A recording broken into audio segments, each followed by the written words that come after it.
Hey, it's another week, another recipe, and today we are on experiment number 2 for Thanksgiving side dishes that we've forgotten about, and today is an 1879 version of pumpkin pie. Hi everyone, thank you for joining me in my kitchen. My name is Courtney Morris and I cook history's forgotten recipes out of random cookbooks I find. And this month we are going to be doing a few recipes on Thanksgiving side dishes that we may have forgotten about, and in this case today, it's an old variation on something we all love, is pumpkin pie.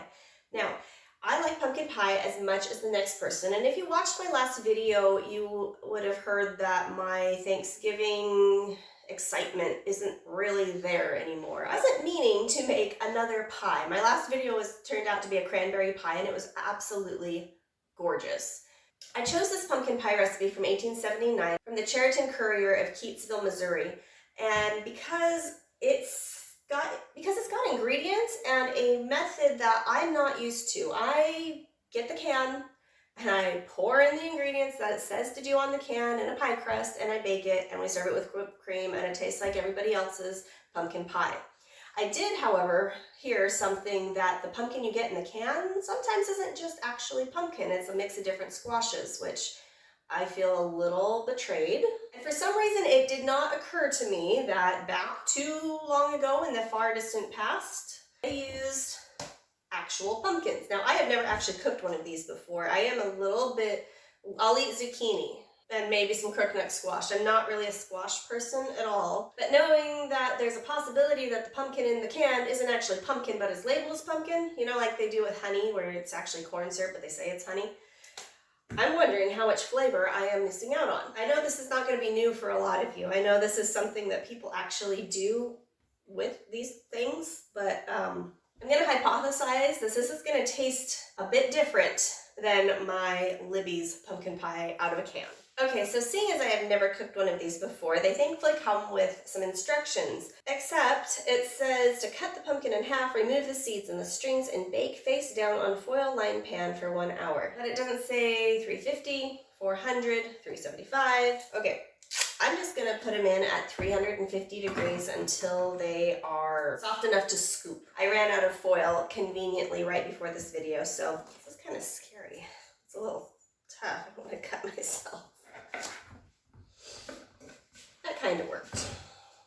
They are cute. I mean, I want to like squash. I don't know if it's a texture or flavor. I just remember my mom used to make acorns. Was it butternut or acorn? Whatever the green ones are. She used to make that with brown sugar, and I used to just about gag every time. No offense, Mom, it wasn't you. Alright, so I'm going to gut these, and I guess I'll make pumpkin seeds later. This is a little more difficult with these pie pumpkins than it is to get the strings out of a carving pumpkin. Okay, so I've got those hollowed out, and I mean, how cute would this be to put some sort of soup in that? Okay, so then it says to place it down on a pan for 1 hour. I'm assuming the foil is just for easy cleanup, maybe? I guess I'll find out, but I conveniently ran out, so. Alright, I'm gonna stick these in the oven, and then I'm gonna work on my pie crust. Okay, so I've got plenty of time to wait for those pumpkins to cook, so I'm just gonna make a quick pie crust. I only need the bottom, no top. So 1 1/4 cup of flour, 1/2 cup of butter, and a 1/4 teaspoon of salt, and a little bit of water, then we'll be in business.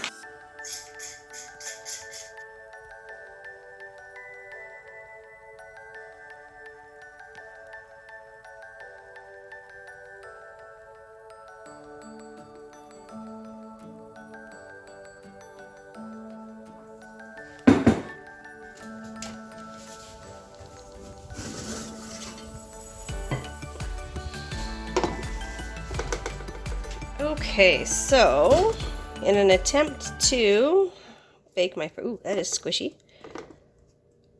Okay, well, I didn't burn anything, so we are just going to turn these over, let them cool, and then move on.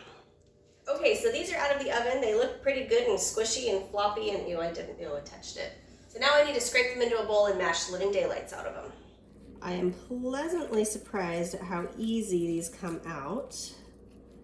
So it definitely smells like squash. It doesn't smell like the pumpkin in a can. I don't know what they do to the pumpkin in the can, that makes it smell like it does, but this doesn't smell like that. It says, when done, scrape out all the meat and rub through a colander. Maybe I'm not mashing the crap out of it. I need to rub it through a colander. Seems a little overkill. Okay, so I'm just gonna stick that in, and it says rub through. So I'm just gonna mush it through, and I guess this is kind of like straining it. Okay, the smell is kind of gross, and yes, I have gotten used to touching it with my fingers. Now, it didn't say strainer, it said colander, and this is what I know of as a colander, so I am about ready to use the blender. It does puree it nicely, though. I mean, that's not bad, just coming out from all ends here.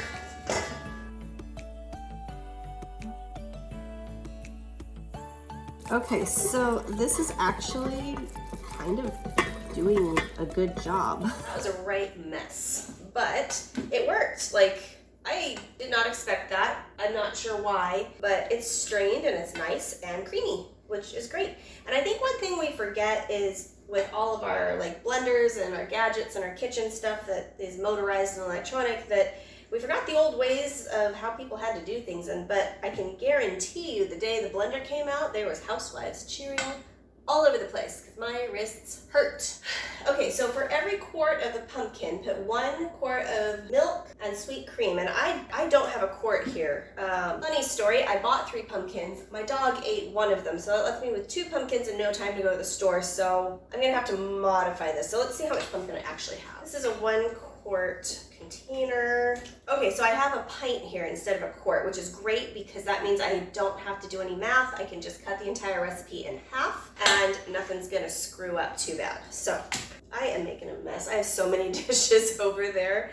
You should see it, I'm not showing you. That means for every quart of pumpkin, a quart of milk, which means I've got a pint of pumpkin, which means a pint of milk. And it says rich milk, which I'm assuming means whole milk. I can't think of any other types of milk. A cup of cream. Okay, so then I need a tablespoon of molasses. I'm taking the lazy way out and not wanting to go get my tablespoon out. 2 and 3. I have never used molasses in a pumpkin pie before, and I am kind of excited to see how this turns out. 1/4 teaspoon of cinnamon, 1 teaspoon of ginger. Mix that together. I absolutely love the combination of nutmeg and cinnamon and allspice and ginger. It is just the holiday smell, and I love it. One thing that is different is that strainer. Like, if you can see, it definitely is more pulpy. It's definitely not that blenderized, smooth look. And I probably could have ran it through a strainer, but it didn't say to, so I'm following the recipe. If I did it over again, I probably would do that, or just use the blender. Then a 1/2 teaspoon of salt. Okay, then I need the yolks of 3 well-beaten eggs, and since I'm halving this solution here, I am going to weigh out my beaten yolks and then use half of it. I found that's easiest when you have odd numbers of things like eggs. Okay, so that's 42 grams divided by 2 is 21, so I only need 21 grams of this. Okay, so I've got the egg yolks in there. That says beat well together, leaving no lumps of spice. Which I have no lumps of spice at all in here. I have more lumps of pumpkin. But I shouldn't say lumps, I should just say pulp. I'm curious to see how this turns out. I want to say this is going to be like more pumpkin-y. Like, I want it to be a flavor that I haven't had before, like, or at least more rich than the canned stuff, but who knows, maybe they perfected the canned stuff and that's why we don't bake the pumpkins ourselves anymore. Okay, so now I need to take these egg whites and I need to half them too, and then beat them stiff and add them in. Okay, so 48 grams of egg whites is teeny. So I am gonna try to hand whisk this because I don't think that my KitchenAid is going to be even able to do this small amount. I don't think the whisk touches the bottom of the bowl that much. So again, stand by. 1 eternity later. Okay, well that took not as long as I anticipated, but after having to washboard pumpkin through a colander and hand mix egg whites to stiff peaks, I need to do arm day. Although it does give you a new appreciation for how strong these women were back then, for just how much arm power you needed in the kitchen. Like this burns so bad and this burns so bad. Just like this better taste damn good. I'm gonna put these in, and if you watched any of my other recipes, apparently egg whites are a thing. You just be careful when folding them in, otherwise you'll crush all the air bubbles. And I'm just gonna gently fold these in until you can't really see any of the whites anymore. One thing I did miss though, when I put in the molasses, I didn't see that it says add molasses and sugar to sweeten to your taste. So I'm gonna taste this real quick.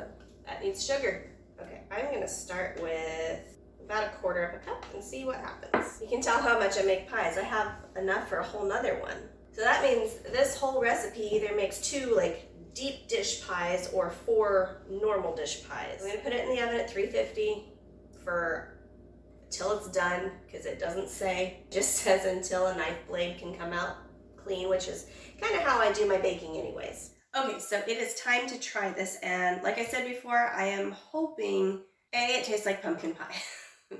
But I'm hoping it tastes like pumpkin pie with like a something different than the can. So far, the texture looks pretty good. I don't know where, I had a pie scooper thingy somewhere, but I don't know where it's at, like everything else in my kitchen, so there we are. It set up great. Let's cut in like pumpkin pie. It has a little different smell though, like, so there is a little bit of me, that little 4-year-old in me that is wrinkling her nose right now because I know that it's made out of squash and not from a can, because the can doesn't count. That's just pie filling. But because there's a squash in this, my little 4-year-old me is just going, 36-year-old me is going to try this and be a big girl. This is different. It tastes like pumpkin pie with the cinnamon and the nutmeg, but it's got a more fresh flavor, if you will. Like it tastes like it's more fresh is the only word I can think of. It's a little hard to describe. It's definitely got more of a, and don't take this the wrong way, it's more of a watery texture, but it's not like runny and gooey. It's more of like it's less dense than a store-bought pie. The texture is definitely more pulpy, so it is not that smooth custard, and you could get it that way, I think, if you ran it through a sieve instead of a colander. If you're going for the normal smooth custard texture, it's not going to be there. I definitely can see, and I'll see if I can get this on some B-roll here. It's definitely got the strings, and I think it's from not being blended up. And I'm not sure if that was the old-fashioned texture of this before they decided to start putting it in cans and market it commercially. I'm gonna try it with some whipped cream. That's perfection. I think going forward, I'm actually going to be swapping out canned pie filling for actual pie pumpkins. It tastes different enough to make it worth it for me. All right, well, if you've made it this far in the video, thank you so much. I really enjoyed this recipe, and I hope you did too. I hope you try it. Please hit the subscribe button, give it a like, and hit the little bell notification. I try to upload every Monday for you with a new experiment. And next week is going to be experiment number 3 for Thanksgiving side dishes that might spice up your Thanksgiving table. If you haven't seen it yet, go ahead and check out my last video on cranberry pie. It turned out phenomenally, and it was experiment number 1, which kicked the segment off really well. Otherwise, take a look at my historical recipe playlist. There's a bunch of videos on there that is ever growing, and some fun times and some good recipes, and a couple not good recipes, but you know, go check it out. Hi, it's Post Editing Courtney here. It's 8 o'clock at night now, and I wanted to show you something. I made a Libby's canned pumpkin pie to see what the difference actually was in comparison, because I really was curious. So let me show you what I found. So this one on the left is mine that I made out of the pie pumpkins that I bought that you saw in the video, and this one is out of the can, and look at the color difference. So it says on the Libby's can that it's 100% pumpkin, and so I looked it up, and they use a different kind of pumpkin. Apparently there's a big to do about whether it's a pumpkin or a squash versus the pie pumpkins that I got at the store. So that makes me feel better in the fact that, you know, they're both a pumpkin / squash, but it's just a different variety, which probably lends a different flavor and color and texture. So that made me feel a little better that I didn't screw anything up. I don't know what kind of pumpkins they used in 1879 in Missouri. Maybe it was a different one, but all I know is that this recipe turned out great and I'm happy with it.